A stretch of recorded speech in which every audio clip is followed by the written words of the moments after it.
बाला, जाने दो मुझे। क्यों अपने जीवन को जीजाबाई के नौटंकी के साथ जोड़ रहे हो? तुम जैसे वैसे रहो, मुझे मेरे हाल पर छोड़ दो। मैं जीजाबाई से निपट लूंगा। नहीं बाबा, करुणा गई है ना बाहर, उसे जो करना है करने दीजिए। वो जो भी करेगी सही करेगी, बस आप नहीं जाएंगे। बाला, तुम समझने की कोशिश करो, ये जीजाबाई कुछ भी कर सकती है। तो आज समझ लेते हैं ना कि वो सच में क्या कर सकती है, लेकिन आप कहीं नहीं जाएंगे बस। देख तुम बाबा, मैंने कहा ना, आप नहीं जाएंगे। ये निकाल हाथ तेरा। आई, जिद छोड़िए और जाइए यहाँ से। ठीक है, नहीं जाने देगी ना तू मुझे अंदर, तो अब देख तू कैसे खुद मेरे पति को बाहर लेकर आएगी और मुझे कहेगी कि उन्हें ले जाइए। ठीक है, वो भी देख लेते हैं। तो अब देखना कि कैसे वो खुद मेरे साथ आने के लिए तैयार हो जाएंगे। आती हूँ मैं।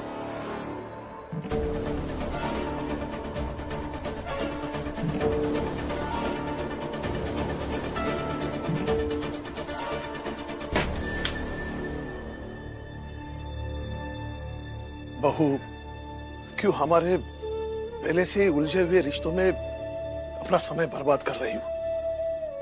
ये जीजाबाई को कुछ भी कभी भी समझ नहीं आएगा।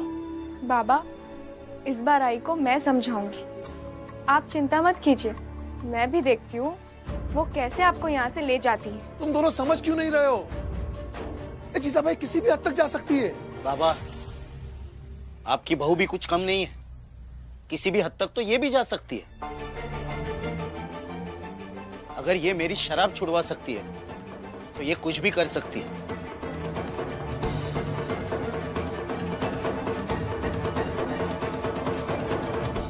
देखिए डलिया अम्मा, मैं आपकी भावनाओं का सम्मान करता हूँ, मगर आप मेरे आत्मविश्वास को मत तोड़िए। भीम, हम सब समझते हैं तुम्हारी बातों को, और जीजाबाई जैसी औरतें आग नहीं लगाती। सालों से जानती हुई उस औरत को, वो सिर्फ डराती है, करती कुछ नहीं है। फिर क्यों उसकी कसम तोड़नी है? बुआ, मैं भी जानता हूँ कि वो सिर्फ डराती है, लेकिन अगर अनहोनी घटने की आशंका हो तो हम यहाँ हाथ पे हाथ रखकर तो नहीं बैठ सकते हैं ना। और ये किसी के जान से जुड़ा हुआ सवाल है। भीम, समझ बेटा, जीजाबाई ऐसा कुछ भी नहीं करेगी जिससे उसकी जान जाए। उनकी जान नहीं जाएगी, लेकिन वहाँ पे करुणा भाभी भी है, बाला भैया है, हमारे बाबा है, वो सब परेशान हो जाएंगे। उनमें से किसी को कुछ हो गया तो इसलिए मुझे जाना ही होगा। बुआ, जाइए आप, जाइए।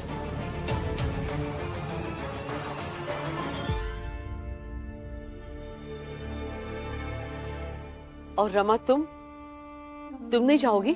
नहीं बुआ, वो सारी दुनिया क्या है, अगर मेरी दुनिया तो वही है ना। और मुझे विश्वास है कि उनके रहते किसी को कुछ नहीं होगा। ये लो जीजाबाई।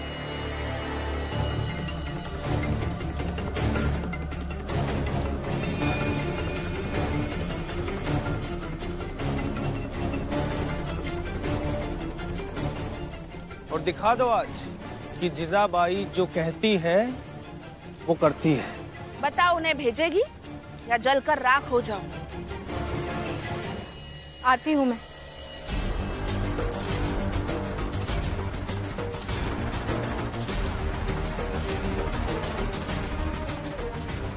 जीजाबाई, हारना नहीं, आखिर एक बहू होकर तुम पर रौब चला रही है। फिर मतलब जीजाबाई किस किस के सामने झुकेगी? और हर किसी के सामने झुकेगी तो कैसे चलेगा जीजाबाई? पता नहीं अब ये आई क्या क्या करेगी। बाबा जाइए, आप ही संभालिए। नहीं, रुक जाइए, एक बार मुझ पे भरोसा करके देखिए, वो कुछ नहीं करेंगी ऐसा। ये जीजाबाई पागल औरत है, ये खुद को जला लेगी। मुझे जाने दो। करुणा, करुणा आ रही है या जला लो खुद को?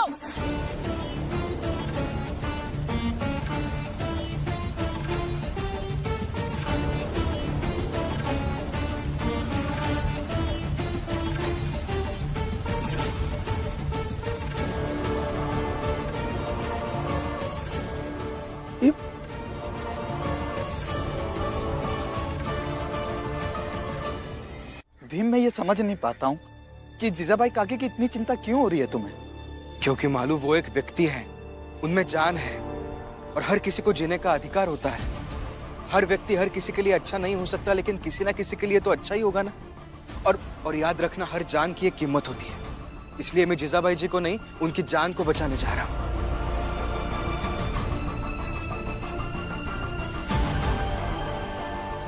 इस भीम की तरह तो मैं कभी नहीं बन पाऊंगा। इतना प्यार वो उससे भी कर लेता है जो उससे इतना नफरत करता हो। धन्य हो भीम, धन्य हो। करुणा, आएगी बाहर या आग लगा लूं खुद को?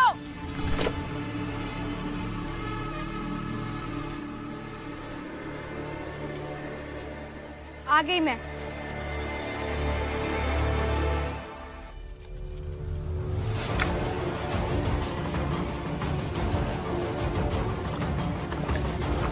पागल मत बनिए आप। ये क्या किया तुमने? हिम्मत कैसी हुई तुम्हारी? बस जीजाबाई,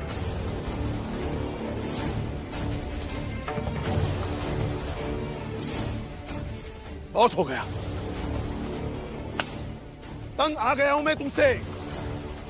तुम मुझे चैन से जीने नहीं दोगी ना? चलो।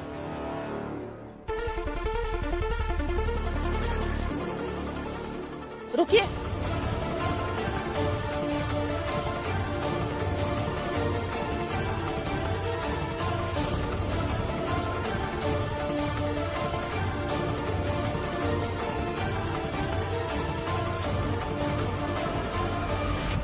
क्या हुआ फैसला?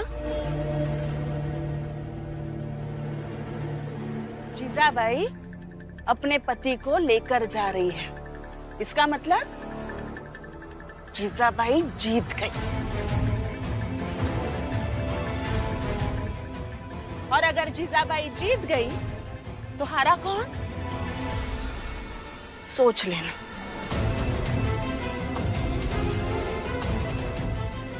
हार गई करुणा।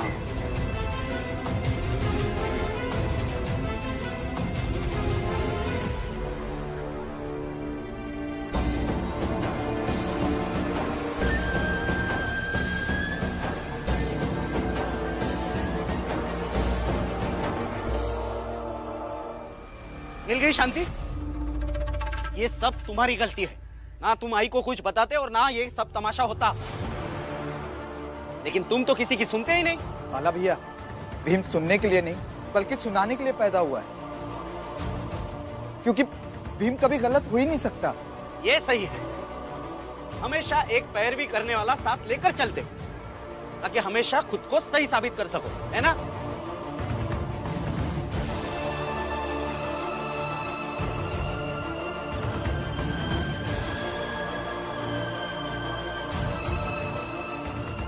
भीम,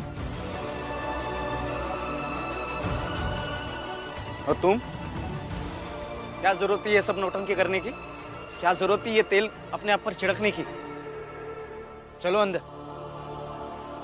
अंदर नहीं, अब मैं अपने ससुराल जाऊंगी, अपने बाबा के पास, और अपनी उस सास को सबक सिखाऊंगी।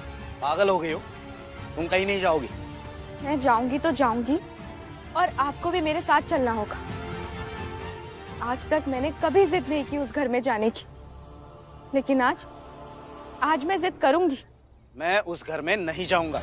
नहीं, आपको चलना होगा मेरे साथ। आप यही कह रही है ना कि हम जो कहेंगे आप वही करेंगी? तो हम कह रहे हैं चाहिए और जाकर आराम से बैठिए।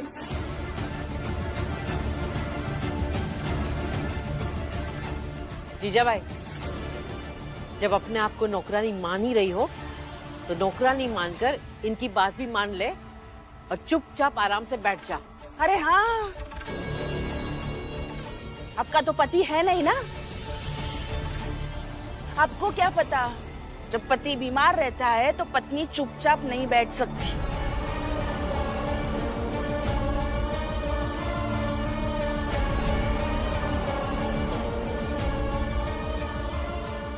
मुझे काम ढूंढने जाना होगा।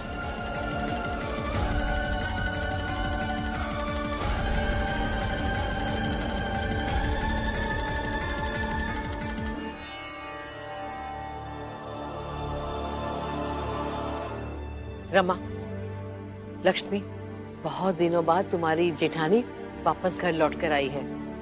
जाओ, उसके स्वागत की तैयारी करो। हाँ बुआ।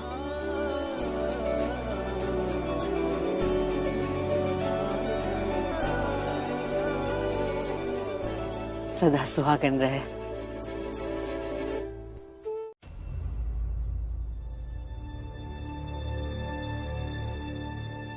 जिजाबाई, यही जो तुम थोड़ा लड़के भाग जाती हो ना, ये ना तो तुम्हें जीतने देता है और ना ही चैन से रहने देता है। अरे जीजाबाई, भीमराव से इतना तो सीखा होगा कि जीतने के लिए लड़ते रहना जरूरी है, भागना नहीं। क्या लड़ती रहूं? पहले सिर्फ वो रमा लक्ष्मी थी, अब वो करुणा भी आ गई। सब मिले हुए हैं और सब लोग अब बस यही चाहते हैं कि किसी भी तरह मैं मर जाऊं, लड़ जाऊं, भाग जाऊं यहाँ से, कुछ भी हो जाए मेरा। वो सब लोग मुझसे छुटकारा पाना चाहते हैं और मैं उस भीम से। जीजाबाई,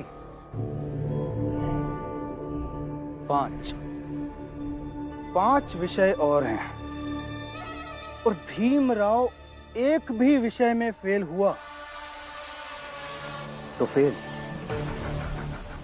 मैं जानता हूं तुम भीमराव से कभी नहीं जीत पाई, हम भी उससे कुछ खास नहीं जीत पाए, मगर इस बार भीमराव एक भी विषय में फेल हुआ तो हम उसे शिक्षा में हराएंगे और ये उसकी सबसे बड़ी हार होगी। मगर जीजाबाई, इसके लिए हम सबको साथ आना होगा।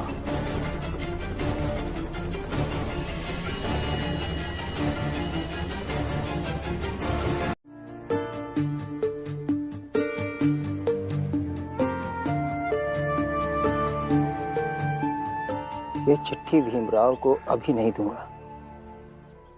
जब उसकी परीक्षा समाप्त हो जाएगी और परीक्षा का परिणाम आ जाएगा, तब उसे ये चिट्ठी दूंगा।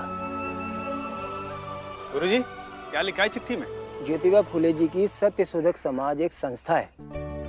इन्होंने लिखा है कि ग्रेजुएशन में अगर भीमराव पास करता है तो वो छोटी जाति का पहला विद्यार्थी होगा जिसने ग्रेजुएशन पास की। इसलिए इसका जश्न उनकी संस्था भी मनाएगी ताकि छोटी जात के बच्चों को आगे पढ़ने के लिए प्रेरणा मिले। हाँ, थोड़ा बहुत तो मैंने भी सुना है भीमराव के बारे में, बड़ी जात वाले लोगों के मुंह से। आपको क्या लगता है, क्या वो इस बार पास कर पाएगा?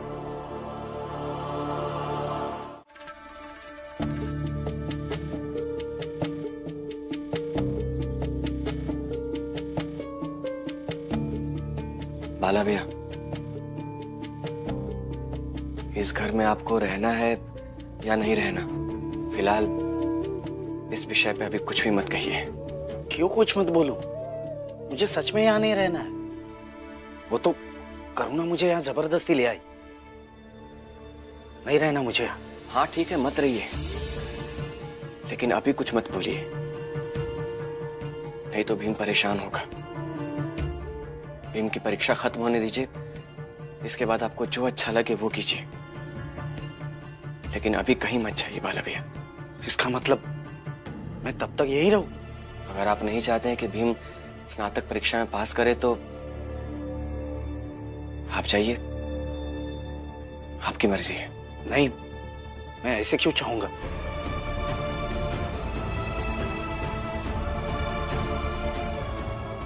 ठीक है, मैं अभी के लिए रुक जाता हूं, लेकिन जिस दिन उसकी आखिरी परीक्षा होगी उस दिन मैं यहां से चला जाऊंगा, फिर चाहे जो हो। ठीक है।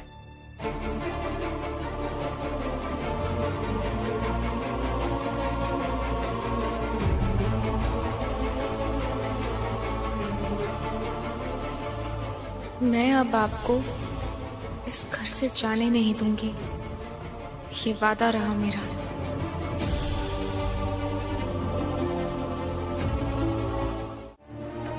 अपने आप को पास करने पे ध्यान दो। भीमराव के फेल होने के बारे में मत सोचो। ये कौन है? शिक्षक हैं, हमारे कॉलेज में पढ़ाते हैं। जात के हमारे बराबर हैं, पर खड़े हमेशा उस भीम के बगल में रहते हैं। क्या सर, आप भी इतने पढ़े लिखे होकर सोच नहीं पा रहे हैं? वो भीम पास कर जाएगा तो डिग्री लाने भीम और मेरा भाई दोनों एक साथ खड़े हो जाएंगे। ये ठीक लगेगा क्या कि दो अलग अलग जात के लोग एक साथ खड़े हों? जात की प्रतिष्ठा का नाश होगा तो आपको बुरा नहीं लगेगा? तो शिक्षक हैं आप, प्रतिष्ठा का मतलब आपसे ज्यादा कौन समझ सकता है? तुमने सही कहा। इसीलिए मैं समझ पाता हूं कि योग्यता किसी जात की धरोहर नहीं होती, और जिसमें योग्यता होती है ना, प्रतिष्ठा भी उसी को मिलती है। इसीलिए महिपाल, भीमराव को फेल करने के बारे में सोचने के बजाय भीमराव के बराबर योग्यता हासिल करो। वो तो परीक्षा का परिणाम बता देगा कि आपका शिष्य कितना योग्य है, क्योंकि इस बार भीमराव फेल होगा। चलिए बाबू।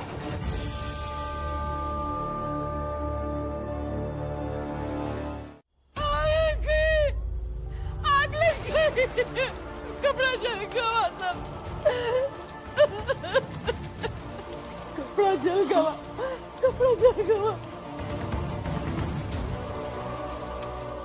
किस्मत ही खराब है।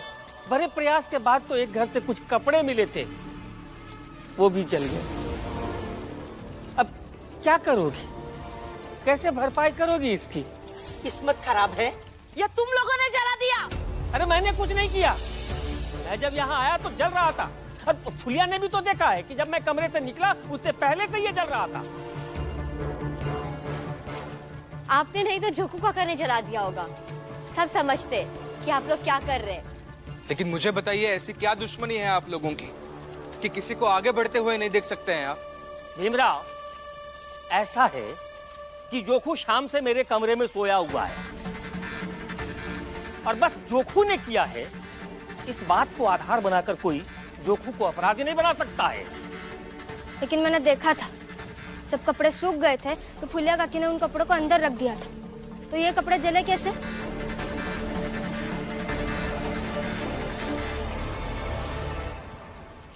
अरे शर्म नहीं आती आप सबको?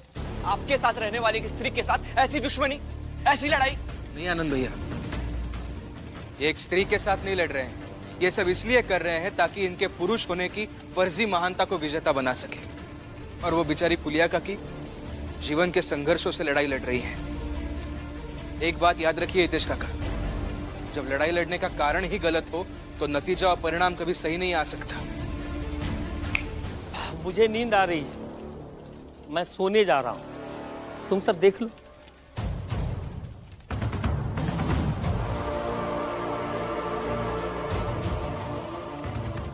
मैं फुलिया को देखती हूँ। चलो सब लोग खाना खाते हैं, आओ।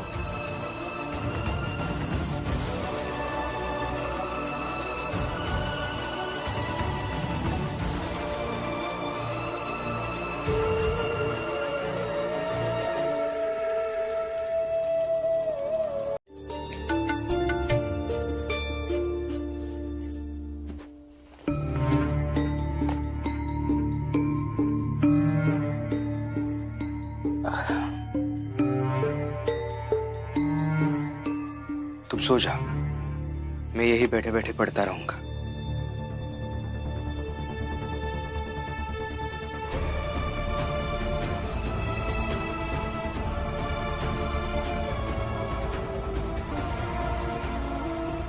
ये दर्द ठीक क्यों नहीं हो रहा है?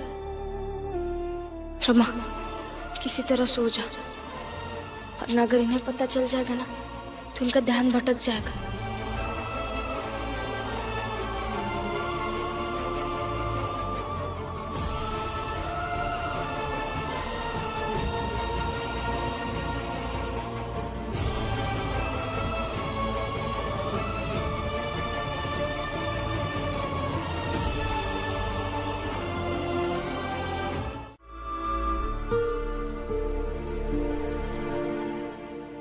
और तुम्हारा इस शिक्षा के प्रति जो प्रेम है, जो निष्ठा है, उसे देखकर ऐसा लगता है कि सच में तुम स्नातक की परीक्षा उत्तीर्ण होकर हमारी जात के लिए एक उदाहरण बन जाओगे।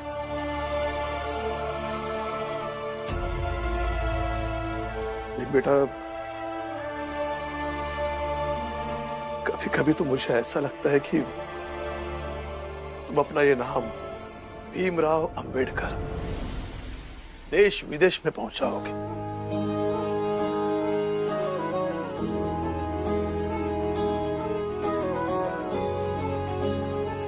एक दिन ऐसा आएगा कि पूरे देश में नहीं, पूरे विश्व में तुम भीमराव अंबेडकर नाम से जाने जाओगे।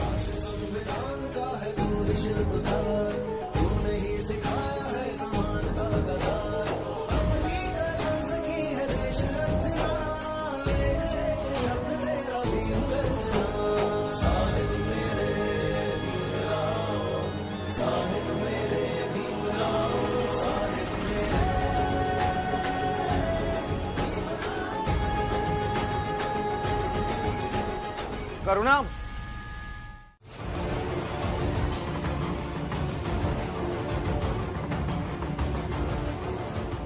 क्या करिए, छोड़िए ना। हाँ तो ले ना, बोल इसे लेने। खोल मुट्ठी और ले दवा। क्या कर रही है आप ये? दीदी छोड़ दीजिए, नहीं खानी है दवाई। नहीं रमा, अब मैं ये दवा लेकर रहूंगी।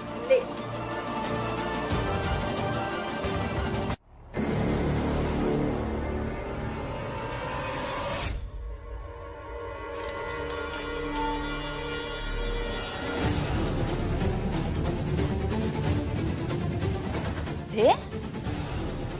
दे ना।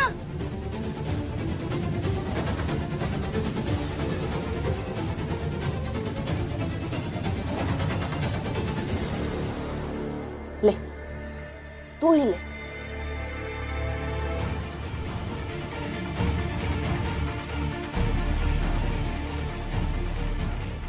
अब मैं भी देखती हूँ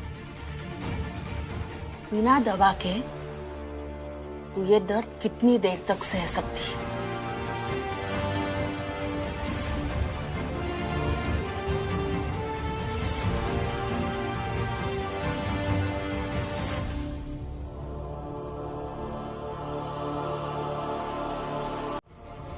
और उन्हें बिल्कुल भी खबर नहीं लगनी चाहिए, नहीं तो वो परेशान हो जाएंगे।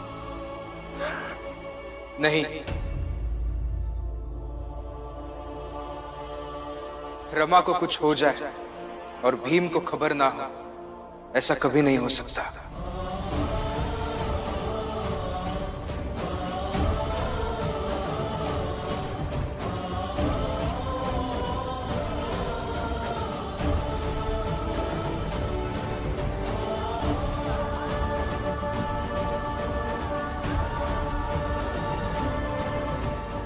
रमा, इसका मतलब तुमने झूठ बोला ना मुझसे? तुम्हारे पेट का दर्द कम हुआ ही नहीं था। चलो मैं तुम्हें हॉस्पिटल लेके जाता हूँ। नहीं नहीं नहीं नहीं नहीं, अब परीक्षा देने जाइए, मैं बाकी सबके साथ चले जाऊंगी अस्पताल। मैं नहीं जाऊंगा रमा परीक्षा देने। जब तक तुम इस दर्द से पूरी तरह से उभर नहीं जाती, मैं नहीं जाऊंगा कॉलेज। कैसी बातें कर रहे हैं आप?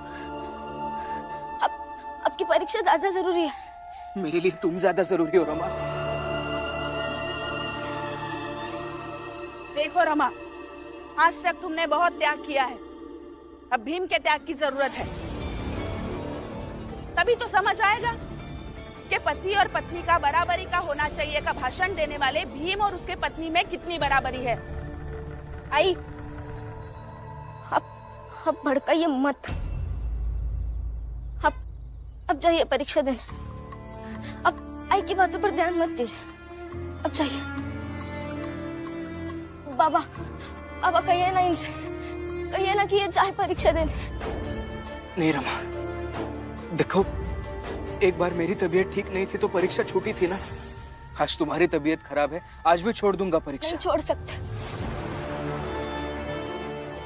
क्योंकि आपकी परीक्षा, उन परीक्षाओं के परिणाम, आपकी उपलब्धि, ये सब बहुतों के लिए ज्यादा जरूरी है।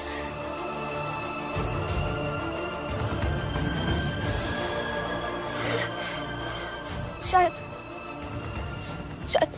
मेरी दवाई से भी ज्यादा जरूरी है।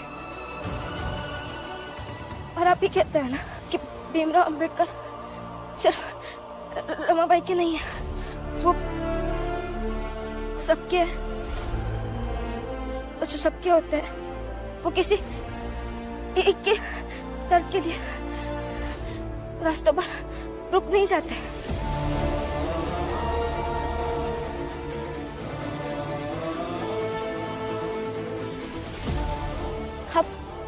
अब जाइए परीक्षा देने।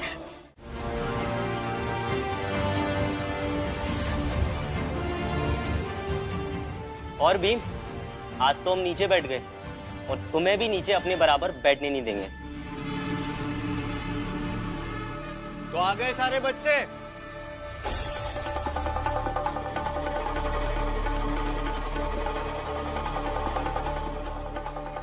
सर, ये लोग मुझे कहीं पर भी बैठने नहीं दे रहे हैं। क्या करूं मैं? इसमें करना क्या है भीम? वैसे भी तुम बिना कारण परीक्षा देने आए हो। तुम्हें तो पहले ही कहा है कि ये पढ़ाई लिखाई तुम्हारे बस की बात है नहीं।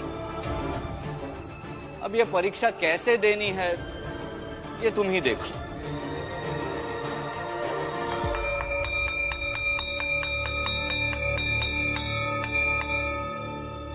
चलो सब लोग तैयार हो जाओ। अब मैं सभी को प्रश्न पत्र और उत्तर वही बांटूंगा, ठीक है?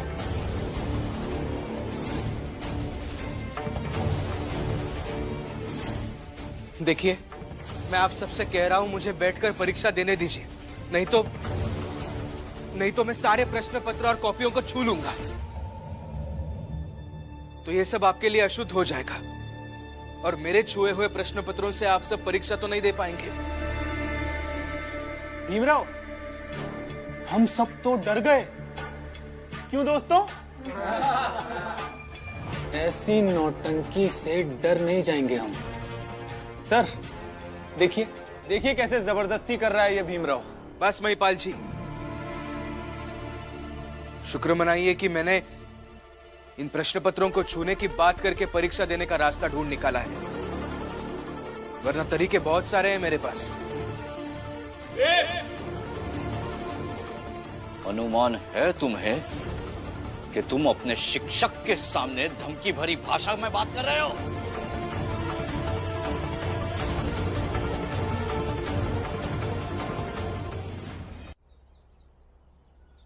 क्षमा कीजिए सर, लेकिन सर क्या आपको अंदाजा है किन परिस्थितियों से गुजर के आज मैं यहां परीक्षा देने आया हूं? मेरी पत्नी रमा बीमार है, उसके पेट में दर्द हो रहा है। वो बेचारी रात से दर्द सह रही है, मुझे बिना बताए, इसलिए ताकि अगर मुझे पता चलता तो परीक्षा में बाधा आ जाती। लेकिन अब रमा का दर्द मेरे अंदर गुस्सा पैदा कर सकता है सर, और गुस्से में अपने हक के लिए मैं कुछ भी कर सकता हूं।